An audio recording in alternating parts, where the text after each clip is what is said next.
श्री रामचरितमानस के बालकांड में गोस्वामी जी लिखते हैं कि देखी रसाले बिटप बरसा खा तेही पर चढ़े मदनु मन माखा सुमन चाप निज सर संधाने सुमन चाप निज सर संधाने अतिरिसिता की श्रवण लगिताने अतिरिसिता की श्रवण लागिताने। गोस्वामी जी कहते हैं कि आम के वृक्ष की एक सुंदर डाली देखकर मन में क्रोध से भरा हुआ कामदेव उस पर चढ़ गए और कामदेव ने पुष्प धनुष पर अपने 5 बाण चढ़ाए और अत्यंत क्रोध से लक्ष्य की ओर देख करके उन्हें कान तक तान लिया। तात्पर्य यह है कि सबसे बड़ी बात यह है कि कामदेव ने एक सुंदर आम अर्थात रसाल के वृक्ष की उत्तम शाखा देखी और उस पर चढ़ गए। मन में अहंकार और उत्साह भरकर कामदेव ने अपने पुष्प धनुष पर बाण चढ़ाए और अत्यंत क्रोध से उसे कान तक खींच करके भगवान शिव की ओर लक्ष्य साधा। अर्थात कामना जब अवसर देखती है तो वह छिप कर नहीं आती, पूरी तैयारी और अहंकार के साथ आक्रमण करती है। इस भाव को समझना अति आवश्यक है। यह अत्यंत अद्भुत और दिव्य चौपाई हमें यह समझाती है कि कामदेव भगवान शिव को ही नहीं बल्कि कामदेव का प्रभाव संपूर्ण सृष्टि में व्यापक है। जो भगवान शिव की ही शक्ति है और वही कामदेव भगवान शिव को भी प्रभावित करने का प्रयास करती है। जब कामदेव ऐसा भगवान शिव को प्रयास करते हैं उनके ध्यान को खंडित करने का, तब भगवान शिव को क्रोध आता है। कहते हैं कि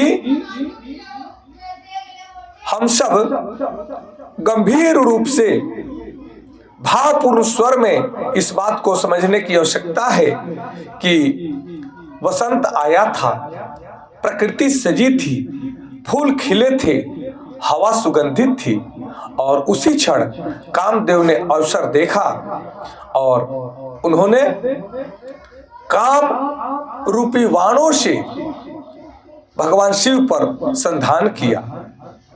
कहते हैं कि देखी रसाल बिटप बरसा खा।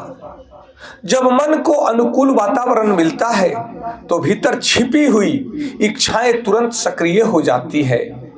इसलिए हमें किसी भी प्रकार की इच्छाओं को दबाने की आवश्यकता नहीं है, बल्कि इच्छाओं को समझने की आवश्यकता है कि इच्छाएं कौन सी अच्छी है और कौन सी बुरी है।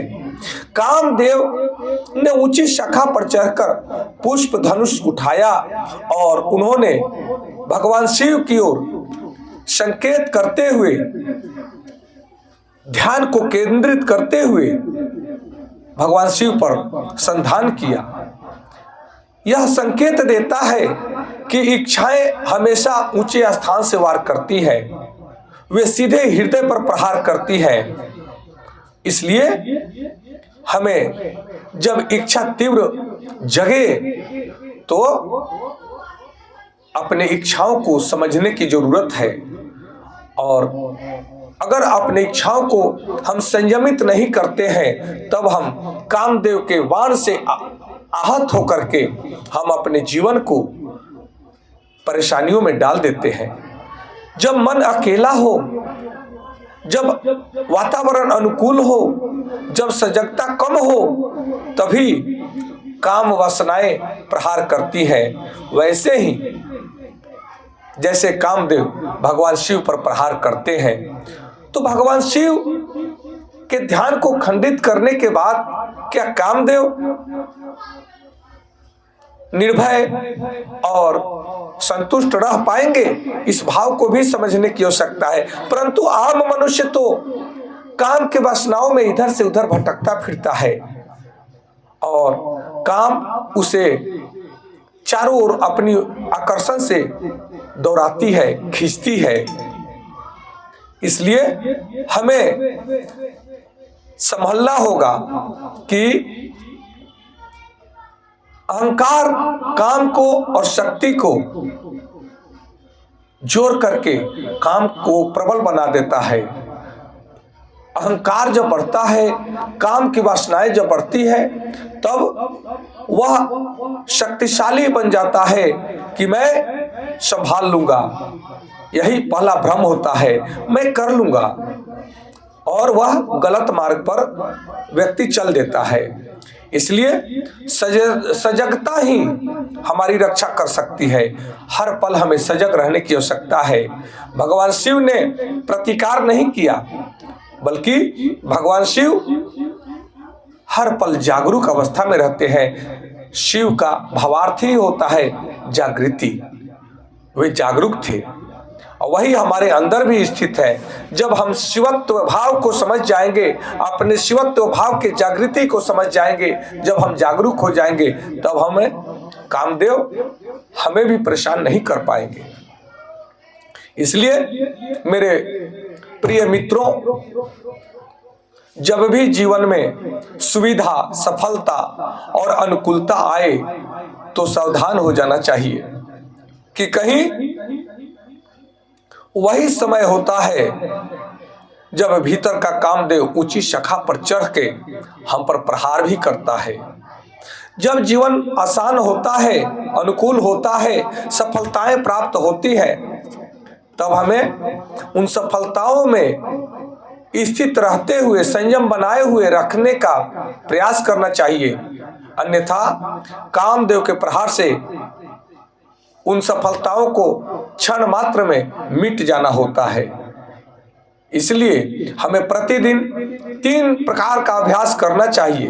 अनुकूल समय में भी संयम रखना चाहिए, सफलता में भी विनम्रता रखना चाहिए, और इच्छा उठते ही उसे देखना चाहिए कि मेरे मन में कैसी इच्छाएं उठ रही हैं।